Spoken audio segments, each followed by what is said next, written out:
Assalamualaikum warahmatullahi wabarakatuh.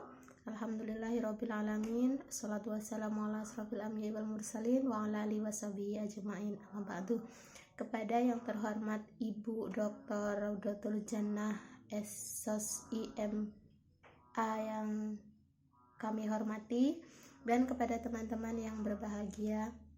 Baiklah, di sini kami dari kelompok 8 akan mempresentasikan makalah kami yang berjudul Daya Manusia, Proses Berpikir dan Berperilaku. Baik, masuk ke bab pertama, yaitu bab pendahuluan. Latar belakang yang kami ambil yaitu manusia diciptakan Allah Ta'ala dengan dibekali sejumlah potensi, karakter, bahan ciptaan yang istimewa, dan struktur yang sangat baik. Potensi dan semua anugerah ini perlu dibina, dikembangkan, ditingkatkan, dan diarahkan melalui sistem pendidikan Islam, sehingga manusia menjadi makhluk yang lebih baik daripada binatang, menjadi mukmin muttaqin, menjadi bagian dari umat terbaik atau khairu ummah dan umat moderat. Next, rumusan masalah. Ada beberapa rumusan masalah yang dapat kami rumuskan dari judul dan dari latar belakang tadi. Yang pertama yaitu apa saja daya pada manusia, apa yang dimaksud dengan an-nafs, apa yang dimaksud dengan al-qalb atau al-qalbu, apa yang dimaksud dengan ar-ruh, apa yang dimaksud dengan al-fitrah, dan apa yang dimaksud dengan akal. Kemudian untuk penjabarannya ada lagi bagaimana mekanisme kerja pendengaran dan penglihatan, bagaimana pendengaran dan penglihatan mengolah informasi, bagaimana peran pendengaran dan penglihatan dalam meraih hidayah, bagaimana mekanisme berpikir dan berperilaku menurut Al-Ghazali, bagaimana mekanisme berperilaku menurut Al-Qobasi, bagaimana peran domir dalam berperilaku, dan yang terakhir bagaimana implikasi daya manusia, proses berpikir dan berperilaku terhadap landasan psikologi. Next, tujuan yaitu untuk menjelaskan daya pada manusia, menjelaskan tentang an-nafsu, menjelaskan tentang al-qalbu, menjelaskan tentang ar-ruh, al-fitrah, akal, kemudian menjelaskan mekanisme kerja penglihatan dan pendengaran, menjelaskan peran pendengaran dan penglihatan sebagai pengolah informasi, menjelaskan peran penglihatan dan pendengaran dalam meraih hidayah, menjelaskan mekanisme berpikir dan berperilaku menurut Al-Ghazali, menjelaskan mekanisme berperilaku menurut Al-Qobasi, menjelaskan peran domir dalam berperilaku, dan memaparkan implikasi landasan psikologis. Next, selanjutnya menuju bab 2, yaitu yang pertama, A. Daya pada manusia. Daya manusia meliputi an-nafsu, al-qalbu, ar-ruh, al-fitrah, al-fikir atau al-akal, as-sam'u, al-basar, dan al-domir. Masuk ke bab pertama pada daya manusia, yaitu an-nafsu. Pertama, an-nafs yang berarti az-zat, yaitu sesuatu yang bersifat maknawiyah dan non-material. Kedua, an-nafs yang berarti asy-syak atau sosok yang merupakan antonim dari pengertian yang pertama atau az-zat. Dan yang ketiga, an-nafs yang berarti daya atau potensi yang terkait pada diri manusia. Secara umum, daya manusia pada an-nafs ini bersifat hawa nafsu atau keinginan manusia. Berikutnya al-qalbu. Qalbu itu merupakan tempat akal, keimanan, hidayah, kebenaran, kecenderungan, cinta, dan keindahan. Qalbu merupakan sarana untuk memperoleh atau mendapatkan pengetahuan maupun pelajaran. Qalbu merupakan tempat terpenting yang dilihat Allah Ta'ala. Qalbu juga merupakan tempat kesesatan, penyimpangan, keberpalingan, dan kecenderungan kepada kebatilan. Jadi qalbu itu bisa dapat berdampak pada hal yang positif atau perilaku baik, juga dapat berdampak pada hal yang negatif, yaitu perilaku yang buruk. Jika paparan di atas dikaitkan dengan kegiatan pendidikan, maka tampaklah bahwa peran pendidikan ialah memelihara qalbu agar tidak jatuh sakit, mengobatinya agar sakitnya tidak bertambah parah, dan mentazkiyah qalbu agar penyakitnya tidak berakhir dengan kematian. Kemudian yang berikutnya daya manusia yang ketiga yaitu ar-ruh. Al-Ghazali dalam Syihabuddin mendefinisikan ruh sebagai latifah yang karenanya manusia menjadi hidup dan ada. Jadi manusia hidup itu karena adanya ruh. Jika dikaitkan dengan pendidikan, tampaklah bahwa pendidikan hanya berguna bagi mereka yang memiliki roh, karena roh inilah yang akan mengisi dan menghidupkan jasad dan seluruh organ tubuh. Kemudian tubuh ini digerakkan oleh kolbu. Daya manusia yang keempat yaitu al-fitrah. Salah satu keistimewaan yang diberikan Allah kepada manusia ialah fitrah yang tersimpan dan tercipta secara bersamaan dengan terciptanya nutfah. Sejatinya manusia diciptakan itu sudah membawa fitrahnya masing-masing, atau manusia diciptakan dalam keadaan fitrah atau suci. Berbagai keistimewaan yang tersimpan dalam fitrah manusia tersebut ialah kemampuan berkehendak, kemampuan memilih atau berusaha, berakal, berpikir, berempati, dan keistimewaan lain yang dianugerahkan oleh Allah Subhanahu wa taala. Yang kelima, daya manusia yang kelima yaitu akal. Fungsi akal terbagi menjadi 3. Yang pertama untuk memahami, yang kedua untuk mengklarifikasi, mengelompokkan atau menjabarkan, yang ketiga untuk mengingat. Urgensi pemanfaatan daya dan fungsi akal melalui kegiatan memahami, mengklasifikasi, dan mengingat tersebut ditegaskan Allah dalam beberapa ayat Al-Quran sebagai berikut. Yang pertama, nazara, ialah melihat dengan mata atau meneliti, merenungkan, dan mencermati berbagai hakikat alam semesta. Yang kedua, basaro, kalau nazara itu mengedepankan penglihatan. Sebagai salah satu fungsi akal, tadi nazara tadi lebih ke merenungkan. Yang kedua yaitu basaro sebagai salah satu fungsi akal, yaitu melihat dengan menggunakan akal. Yang ketiga bertadabur. Yang keempat mengajak manusia berpikir sebagaimana dalam 16 ayat, yaitu memikirkan seluruh fenomena yang maujud, baik yang berkaitan dengan ayat-ayat kauniyah maupun ayat-ayat nafsiyah, atau yang berhubungan dengan dalil yang menunjukkan ketauhidan, kebenaran risalah, dan kebangkitan dari kubur. Yang kelima, manusia agar mengambil pelajaran dari suatu kejadian atau fenomena seperti yang saat ini terjadi di seluruh negara yang ada di dunia, termasuk Indonesia yang sedang mengalami COVID-19. Di sini banyak sekali pelajaran dari suatu kejadian ini, ya. Jadi selain ada sisi negatif, pasti ada sisi positifnya. Kemudian yang keenam, manusia untuk memahami dan mendalami sesuatu. Yang ketujuh, manusia untuk berzikir sebagai kegiatan intelektual tingkat tinggi. Jadi kalau akal, seseorang yang memiliki akal yang tinggi, maka dia sudah dapat merenungkan bagaimana penciptaan langit dan bumi misalkan, bagaimana penciptaan manusia, bagaimana penciptaan pergantian siang dan malam, dan lain-lain. Bahkan orang-orang yang menggunakan akal itu akan meneliti lebih jauh lagi. Kemudian seseorang yang memiliki tingkat akal yang tinggi itu berarti seseorang yang sudah selalu mengingat atau berzikir kepada Allah, bahwa Masya Allah, Subhanallah ya, penciptaan yang Allah berikan kepada kita umat manusia. Next. Yang B, peran pendengaran dan penglihatan. Yang pertama, mekanisme kerja pendengaran dan penglihatan.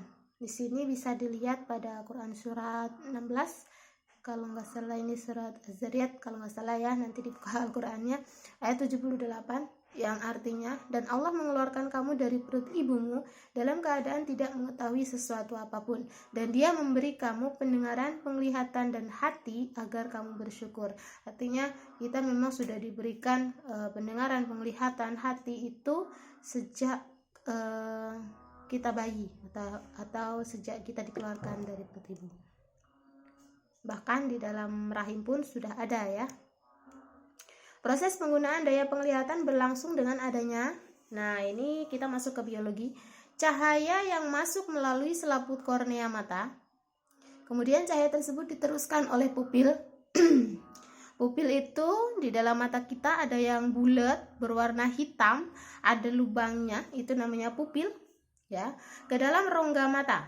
Setelah melalui pupil, cahaya menuju lensa mata sehingga membuat bayangan benda menjadi nyata, tegak, dan diperkecil. Ini sebenarnya bayangan yang asli apabila cahaya mantul ke mata kita itu adalah nyata, tegak, dan diperkecil. Tetapi nanti ketika diterjemahkan oleh otak, maka bayangan kita akan nyata seperti itu. Akan sama. Kemudian bayangan benda diteruskan ke pusat saraf otak. Di dalam otak, bayangan benda dikembalikan ke bentuk semula sehingga kita dapat melihat Jadi proses penglihatan tadi ya, cahaya masuk melalui kornea mata, kemudian diakomodasi atau diatur oleh pupil untuk berapa banyak cahaya yang bisa kita terjemahkan oleh otak. Kemudian dari pupil kita masuk ke rongga mata, lensa mata, kemudian jadilah bentuk bayangan yang dapat kita lihat. Jadi sebenarnya benda apa yang kita lihat itu adalah pantulan yang memantul kepada mata kita. Adapun cara kerja daya pendengaran, kalau tadi penglihatan, sekarang pendengaran, terjadi setelah lebih kompleks lagi, yaitu diawali dengan adanya sumber bunyi yang menimbulkan getaran. Kemudian getaran tersebut merambat sampai ke telinga bagian luar, yang kemudian mengarahkan getaran itu hingga menuju gendang telinga, dan ia pun bergetar. Kemudian getaran diteruskan melalui tulang-tulang pendengaran. Ada 3 tulang pendengaran, tulang martil, tulang sanggurdi, dan tulang apa lagi, satu lagi ya, lupa. Sehingga getaran dapat dengan baik diteruskan hingga masuk ke telinga bagian dalam, yaitu ke rumah siput. Kenapa namanya rumah siput? Karena bentuknya seperti siput. Getaran tulang pendengaran ini akan menggetarkan cairan yang ada pada rumah siput. Nah, cairan yang ada pada rumah siput ini kalau dalam biologi namanya saluran Eustachius, yang pada ujungnya terdapat rambut saraf yang berhubungan dengan sistem saraf pendengaran atau auditori di otak. Getaran yang diteruskan sampai pada ujung rumah siput inilah yang menyebabkan terjadinya dorongan menuju otak. Akhirnya pusat pendengaran menginterpretasikan dorongan tersebut sebagai peristiwa mendengar. Jadi proses mendengar secara singkat yaitu ada sumber bunyi diterima oleh telinga bagian luar seperti dalam telinga, kemudian masuk lebih dalam melalui rumah siput.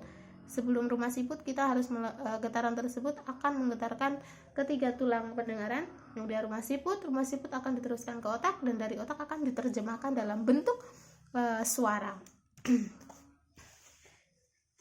Yang berikutnya, pendengaran dan penglihatan sebagai pengolah informasi. Dalam perspektif seorang muslim, dalam kehidupan ini terdapat ayat, mukjizat, dan karomah yang memerlukan pemahaman yang mendalam, hati yang peka, dan perasaan yang bersih, sehingga hasil pemahaman akan berubah menjadi dorongan dan motivasi yang membangkitkan fitrah. Daya pendengaran dan penglihatan digunakan manusia untuk memperoleh informasi yang kemudian diasosiasikan, dikonsultasikan, didiskusikan dengan fitrah. Peran pendengaran dan penglihatan dalam meraih hidayah. Allah memperkaya kedua daya, ilmu pengetahuan dan pengalaman manusia tersebut dengan hidayah, sehingga manusia mampu mencermati dan memahami apa yang ada di sekitarnya secara komprehensif. Ilmu pengetahuan itu merupakan produk dari penggunaan daya penglihatan dan daya pendengaran. Produk itu bersumber dari ujian yang dialami manusia sejak dirinya berupa campuran sperma, berarti ketika sepasang suami istri menghasilkan sperma dan ovum, maka bertemulah pencampuran atau fertilisasi yang kemudian berkembang menjadi janin, kemudian berkembang menjadi bayi, kemudian lahir jadi anak-anak, pemuda, dan masa dewasa. Kemudian dewasa akan menjadi lansia. Maka agar manusia layak menempuh ujian dalam fase-fase tersebut, maka Allah menganugerahinya dengan akal, pikiran, dan potensi lainnya yang berkembang selaras dengan perkembangan fisik manusia. Karena anugerah tersebut berfungsi menunjukkan manusia kepada kebenaran, kebaikan, dan keindahan, maka anugerah itu disebut pula dengan hidayah. Mekanisme berpikir dan berperilaku menurut Al-Ghazali. Perilaku manusia terwujud karena adanya dorongan kebinatangan. Dorongan itu survival dan dorongan keagamaan dan nafsu. Jika perilaku itu hanya didasarkan atas dorongan kebinatangan dan dorongan nafsu amarah bisu, maka perilaku yang dihasilkan manusia sama dengan perilaku binatang. Bahkan perilaku manusia akan lebih parah ketimbang perilaku binatang. Jika dorongan untuk survival mendominasi perilaku seseorang, maka hidupnya akan difokuskan pada upaya-upaya untuk melestarikan kehidupannya, dan hal ini bertentangan dengan sunatullah bahwa kehidupan manusia itu memiliki batas akhir. Demikian pula jika perilaku itu hanya didasarkan pada atas dorongan keagamaan dengan mematikan nafsu, maka yang muncul adalah perilaku yang menyerupai perilaku malaikat. Tentu saja perilaku demikian tidak mungkin ditampilkan manusia secara konsisten, karena secara umum manusia itu ada yang salah, kadang dan juga kadang benar. Itu manusia. Dan kalau manusia itu benar terus, itu sepertinya tidak mungkin ya. Makanya di sini jika mengesampingkan nafsu, berarti manusia itu akan seperti malaikat, dan itu malah tidak mungkin dan tidak konsisten. Lanjutnya, bagi Al-Ghazali, perilaku manusia itu terjadi dalam kerangka saling menyempurnakan. Di antaranya 3 unsur, yaitu kemampuan, kehendak, dan ilmu. Jadi, mekanisme kerjasama dalam melahirkan suatu perilaku dilakukan oleh 3 unsur, yaitu kemampuan akal, dorongan kalbu, dan perwujudan perbuatan oleh anggota tubuh. Akal, hati, dan perbuatan. D. Mekanisme berperilaku menurut Al-Qabasi. Dalam pandangan Al-Qabasi, kelompok ahli sunnah wal jamaah memiliki pandangan utama bahwa akhlak Islam atau perilaku yang berbasis Islam itu didorong oleh kekuatan eksternal, yaitu kekuatan yang dari luar berupa agama. Al-Qabasi berpandangan bahwa perilaku manusia itu dikendalikan oleh 3 hal, yaitu kekuasaan ilahiyah, kehendak insaniyah, dan kemampuan manusia untuk berikhtiar, yaitu kesanggupan untuk memilih alternatif atau pilihan yang paling baik. Karena itu, manusia akan diminta pertanggungjawaban atas perbuatannya dan segala perilakunya akan diperhitungkan. Menurut pandangan Al-Qabasi, motivasi itu bersumber dari agama dan Al-Quran. Al-Quran itu menyapa akal dan apeksi sekaligus, sebab karakter manusia itu berpikir dan merenung, juga menyukai dan membenci. Manusia itu bekerja karena motivasi dari pikiran dan pandangan, sebagaimana dia pun bekerja karena motivasi rasa takut dan marah. Seperti kita, motivasinya untuk kuliah yaitu untuk apa? Pasti untuk mencapai sesuatu tertentu. Nah, jadi ada hal yang lahir dari luar dirinya. Next, menurut Al-Qabasi, perilaku yang dilakukan seseorang itu memiliki tujuan, yaitu tujuan keagamaan dan kebahagiaan di dunia dan akhirat. Namun, pada saat yang sama, boleh saja perilaku manusia itu memiliki tujuan duniawi, karena tujuan ini juga diakui oleh agama. Di antara tujuan duniawi yang hendak diwujudkan oleh orang tua melalui kegiatan pendidikan adalah agar anaknya itu bahagia. Namun, tujuan utama dari keseluruhan perilaku manusia ialah untuk mencapai keridhaan Allah Subhanahu wa Ta'ala. Peran domir dalam berperilaku. Perasaan, sebenarnya domir ini lebih terbiasa kita sebut dengan perasaan. Ya, jadi peran perasaan dalam perilaku. Perasaan dalam ilmu akhlak disebut domir. Perasaan dalam ilmu akhlak disebut domir. Dalam diri individu, perasaan bertugas sebagai pemantau. Oleh karena itu, tidak ada akhlak tanpa domir. Baik akhlak tersebut bersumber dari kekuatan eksternal yang bersifat keagamaan, sosial, atau normatif, atau akhlak itu bersumber dari domir sebagai kekuatan psikologis yang berlandaskan pada kecenderungan diri dan potensi intelektual. Jadi, perasaan itu akan berfungsi sebagai pemantau, baik yang timbul dari eksternal maupun yang timbul dari internal atau psikologis seseorang. Dhamir merupakan pembatas yang memisahkan antara aneka kesenangan yang disukai dan kewajiban yang ditetapkan dalam tabiat manusia yang dipahami pemiliknya secara intuisi. Jadi perasaan itu sebagai pemisah antara kesenangan yang disukai dengan kewajiban yang dilakukan oleh kita seorang manusia. Next, memantau perilakunya sendiri sehingga sampailah dia ke posisi orang soleh. Menurut Al-Qabasi, posisi ini dideskripsikan Allah dalam firman-Nya yang artinya, dan tidaklah mereka diperintah melainkan supaya mereka beribadah kepada Allah dengan memurnikan kepatuhan kepadanya, mendirikan sholat dan menunaikan zakat. Itulah agama yang lurus. Baik, ini bab penutup, yaitu kesimpulan. dari pembahasan tadi dapat disimpulkan bahwa Tuhan menciptakan manusia agar beribadah kepadanya dengan tulus melalui pelaksanaan berbagai ketaatan. Ibadah itu harus dilakukan dengan berlandaskan pada kepercayaan dan keyakinan akan adanya Tuhan, sifat-sifat Tuhan dan berbagai perbuatannya.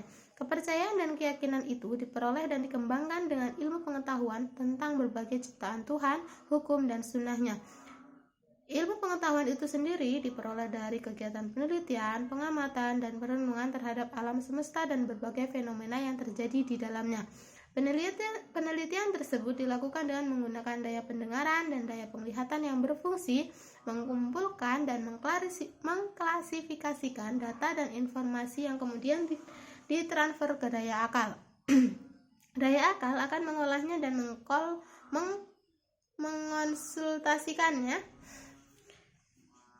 mengonsultasikan hasilnya kepada daya kolbu dengan berlandaskan pada fitrah. Jadi mata, telinga, akal itu akan dikembalikan kepada kolbu, yaitu kecenderungan kepada ketuhanan, kebaikan, dan kesempurnaan. Kemudian kolbu akan mengeksekusi atau memutuskan dan membuat keputusan dalam bentuk perilaku. Jadi dalam perspektif psikologis, hakikat pendidikan ialah proses pengumpulan data dan informasi dari alam semesta yang kemudian diolah hingga menghasilkan keputusan dalam bentuk perilaku. Kadang-kadang keputusan yang dihasilkan kalbu itu berkualitas buruk dan menyimpang dari kaidah. Penyimpangan ini terjadi karena kalbu tersebut sakit atau didominasi oleh nafsu yang menyuruh kepada keburukan atau amarah bisui. Karena itu, daya-daya tersebut perlu diberi rujukan dengan hidayah syariah dan dijaga kesehatannya melalui proses tazkiyah. Demikian presentasi yang dapat saya jabarkan. Apabila ada kesalahan atau kekurangan mohon dilengkapi. Apabila ada kesalahan saya mohon maaf. Saya akhiri. Wassalamualaikum warahmatullahi wabarakatuh.